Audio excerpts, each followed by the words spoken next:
Hey, check it out. This video contains some of the tools I use in the SedgeTool shop when I build stuff. They're kind of like my everyday carries. So in 2024, we added some new ones. I'm including some of the ones I've had forever. But please, the reason I want to do this video is let me know in the comments below if this is what you have in your shop, and comment what are some of the other must-haves when you're building. I truly believe this is a must-have in any shop. It's a simple shop brush. This is horsehair. It keeps everything nice and clean really quick, so your workbench is really neat. You can use it on multiple surfaces, so get yourself one. One of the things I like to have in my shop when I'm doing my calculations and I'm measuring and marking everything is this. This is Construction Master 5. There are so many different formulas that this can do. It's a definite must-have for a shop, but what I like about it is I can take something from a plan and convert it from, say I take something 7" and 5/8, and I want to convert that to what?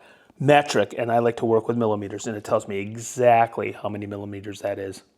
And you can go back and forth, millimeters or centimeters or meters to feet, inches, and it works fractionally. Vix Bits are a must-have, and let me show you what you need to know about them. Vix Bits are for setting hinges, and if you notice a hinge, you want to make sure that you are drilling right in the center, because when you put the countersink in, see how it's recessed right here? That will take the hinge and move it off if you don't have it exactly in the center. So a Vix bit is spring loaded. It automatically, there's a taper here, and that will countersink perfectly in the center. So to choose the right Vix bits, make sure you get a set, okay, if you don't already have one.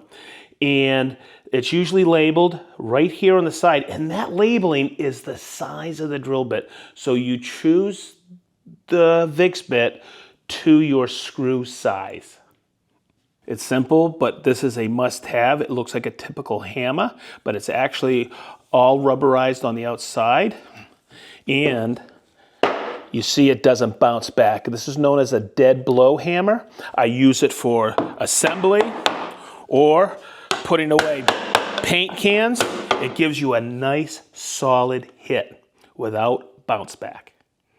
So check it out. New, brand new, by Leather by Dragonfly is the 3rd edition of the Sedgeley pouch system. This is called the Wingman because Sedge like wingies. But the huge difference to this is instead of your tape being here, there's a clip here. And I am getting ready to do a stand-alone video on all 3 pouches, the Sedgeley, the Mini Sedge, and the Wingman. This is a very versatile pouch. It has a magnet here. Okay, you can put your Pica pencil there. I put my 9mm here. Room for what? My Olfa in my Polini pocket. But what I really have found that this shines, because you know I use what? A pouch with my tape in the pouch. But I was up doing some construction, and this is the perfect addition for any belt hook on your impact. Hey, next on the list is this tape measure, and it's not an ordinary tape measure. It has a dual scale. It has metric and imperial. It has a lock down here, but also there's a quick lock here and a pencil sharpener here, and I can measure in 2 different scales, imperial, metric. But the greatest feature of this tape, it's like the diamonds for 16-on center of a regular carpenter's tape. This one has little diamonds every 32mm to measure out 32mm cabinetry. It is a definite must-have. When you're running small screws, you want this to hold onto your screwdriver. So this is a great tool to have.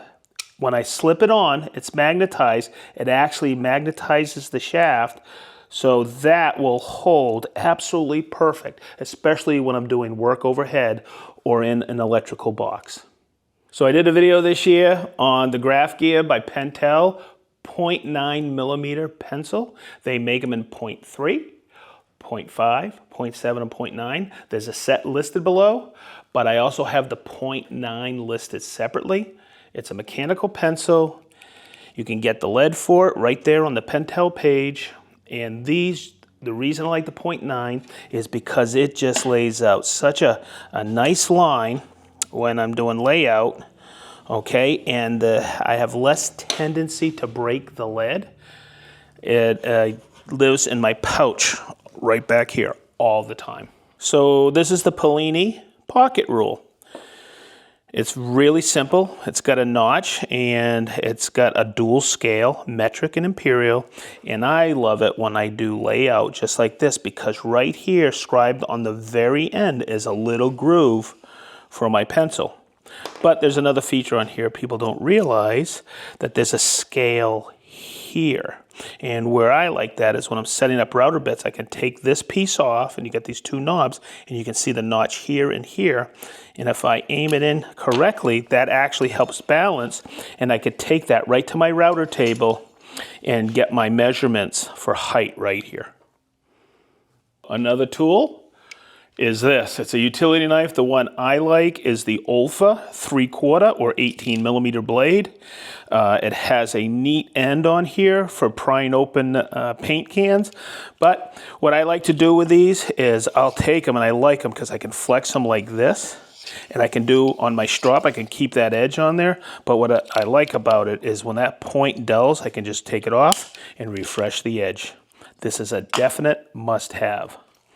Next on the list is shrink wrap, and I've used it for many years to keep resawn material or pieces and parts together.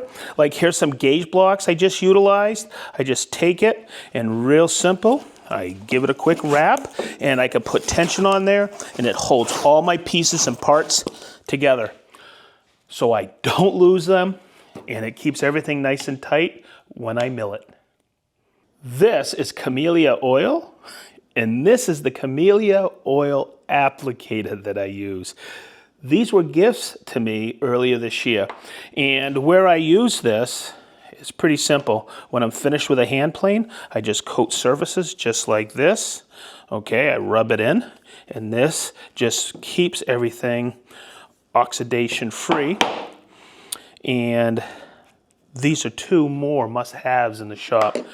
To charge the applicator, it's really simple. You turn it over like this, and you put Chamelia oil in here, and a little's a lot.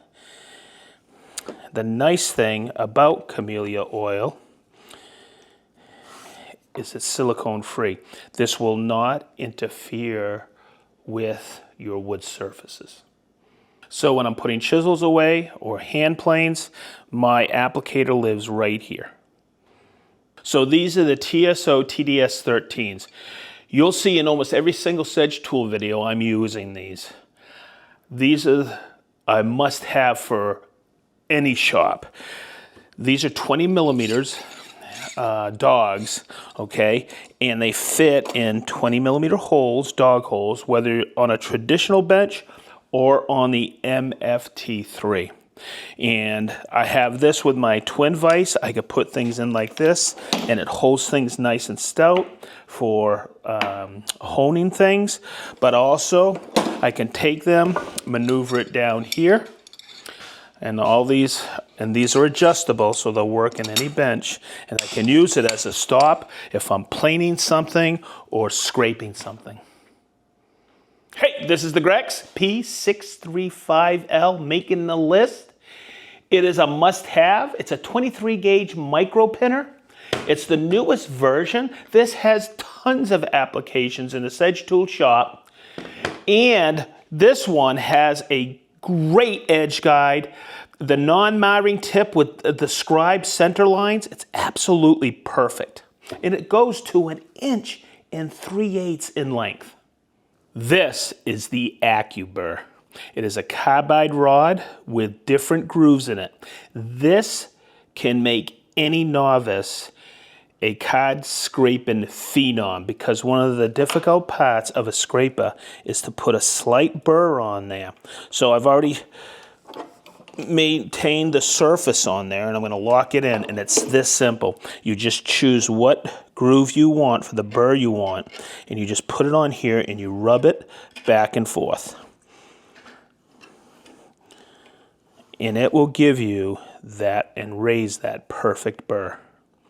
So as you can see, some of these must-haves are essential in your wood shop.